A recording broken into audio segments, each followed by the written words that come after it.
భారత్ మరియు ఆఫ్ఘనిస్తాన్ మధ్య జరిగిన ఏకైక టెస్ట్ మ్యాచ్లో టీమిండియా చరిత్ర సృష్టించింది. భారత్ టెస్ట్ క్రికెట్ చరిత్రలో ఎన్నో అద్భుతాల విజయాలు ఉన్నప్పటికీ ఈసారి నమోదైన విజయం ప్రత్యేకమైనది. ఎందుకంటే ఆఫ్ఘనిస్తాన్పై భారత్ ఇన్నింగ్స్ మరియు 300 పరుగుల తేడాతో గెలిచి కొత్త రికార్డు నెలకొల్పింది.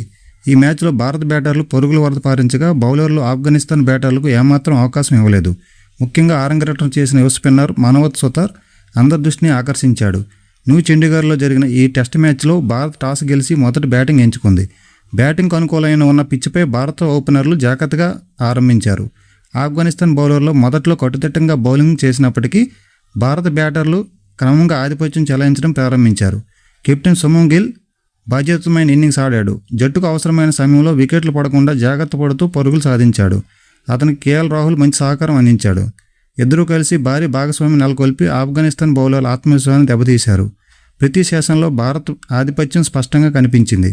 ఆఫ్ఘనిస్తాన్ ఫీల్డర్లు అవకాశాలను సృష్టించేందుకు ప్రయత్నించినా భారత బ్యాటర్లు పొరపాటుకు తావనివ్వలేదు. రెండో రోజు ఆటలో భారత్ మరింత దూకుడుగా ఆడింది. సెంచరీలు, అర్ధ సెంచరీలు నమోదయ్యాయి. దిగువ వరుస బ్యాటర్లు కూడా విలువైన పరుగులు జోడించారు. దీంతో భారత్ 564 పరుగులు చేసి 8 వికెట్ల వద్ద ఇన్నింగ్స్ను డిక్లేర్ చేసింది. 564 పరుగులు భారీ స్కోర్ చేసిన భారత్ ఆఫ్ఘనిస్తాన్పై ఒత్తిడి మరింత పెరిగింది. భారీ లక్ష్యాన్ని ఎదుర్కొంటూ బ్యాటింగ్ ప్రారంభించిన ఆఫ్ఘనిస్తాన్కు ఆరంభం నుంచే కష్టాలు మొదలయ్యాయి. భారత బౌలర్లు ఖచ్చితమైన లైన్ అండ్ లెంగ్త్ బౌలింగ్ చేశారు.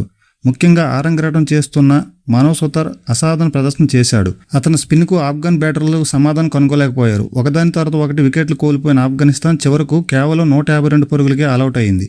ఈ మ్యాచ్లో అత్యంత చర్చనీయాంశమైన నిలిచింది మనోజ్ సుతార్ ప్రదర్శన. టెస్ట్ క్రికెట్లో తొలి మ్యాచ్ ఆడుతున్న అతను ఎలాంటి ఒత్తిడికి లోను కాకుండా అద్భుతంగా బౌలింగ్ చేశాడు. అతను 6 కీలక వికెట్లు తీసి ఆఫ్ఘనిస్తాన్ బ్యాటింగ్ పూర్తిగా కుప్పకూల్చాడు. అతని బౌలింగ్ చూసిన క్రికెట్ అభిమానులు భవిష్యత్తులో భారత్ గొప్ప స్పిన్నర్ దొరికాడని ప్రశంసలు కురిపిస్తున్నారు. ఆఫ్ఘనిస్తాన్ తొలి ఇన్నింగ్స్లో ఘోరంగా విఫలం కావడంతో భారత్ ఫాలోని ఇచ్చింది. ఈ నిర్ణయం మ్యాచ్ను మరింత వేగంగా ముగించేలా చేసింది. రెండో ఇన్నింగ్స్లోనైనా ఆఫ్ఘనిస్తాన్ బ్యాటర్లు పోరాడుతారని అభిమానులు భావించారు. కానీ భారత బౌలర్లు మరోసారి అద్భుత ప్రదర్శన చేశారు. రెండో ఇన్నింగ్స్లో ఆఫ్ఘన్ పరిస్థితి మరింత దారుణంగా మారింది. భారత స్పిన్నర్లు మరియు పేసర్లు సమిష్టిగా దాడి చేశారు. వాషింగ్టన్ సుందర్ తన అనుభవాన్ని ఉపయోగించి కీలక వికెట్లు సాధించాడు. కుల్దీప్ యాదవ్ తన చైనామన్ స్పిన్తో బ్యాటర్లను ఇబ్బంది పెట్టాడు. వికెట్లు వరుసగా పడిపోవడంతో ఆఫ్ఘనిస్తాన్ మళ్లీ భారీ స్కోర్ చేయలేకపోయింది. చివరకు కేవలం 112 పరుగులకే ఆలౌట్ అయింది. ఆఫ్ఘనిస్తాన్ 2 ఇన్నింగ్స్లో కలిపి చేసిన పరుగులు కూడా భారత్ తొలి ఇన్నింగ్స్కు స్కోర్ దాటలేకపోయాయి. దీనితో భారత్ ఇన్నింగ్స్ మరియు 300 పరుగుల తేడాతో అద్భుత విజయం సాధించింది. ఈ విజయం భారత్ టెస్ట్ చరిత్రలోనే అత్యంత భారీ విజయంగా నమోదైంది. కేవలం ఒక గెలుపు మాత్రమే కాదు, భారత్ జట్టు బలం, లోతు, యువ ఆటగాళ్ల ప్రతిభను మరోసారి ప్రపంచానికి చాటి చెప్పిన మ్యాచ్. ఆరంగేట్రంలోనూ అద్భుత ప్రదర్శన చేసిన మనోజ్ సుతార్కు play of the match award లభించింది. తన తొలి టెస్ట్ మ్యాచ్లోని ఇంత ప్రభావం చూపడం చాలా అరుదైన విషయం. భారత క్రికెట్ అభిమానులు ఇప్పుడు అతని భవిష్యత్ ప్రదర్శన కోసం ఆసక్తిగా ఎదురు చూస్తున్నారు. మొత్తంగా చూస్తే భారత బ్యాటింగ్లో ఆధిపత్యం చూపించింది. బౌలింగ్లో ప్రత్యర్థిని పూర్తిగా కట్టడి చేసింది. యువ ఆటగాళ్ల ప్రతిభ నిరూపించారు మరియు భారత్ టెస్ట్ చరిత్రలో ఒక సరికొత్త రికార్డు నమోదైంది. ఈ మ్యాచ్ గురించి మీ అభిప్రాయం ఏమిటో కామెంట్ బాక్స్లో కామెంట్ చేయండి.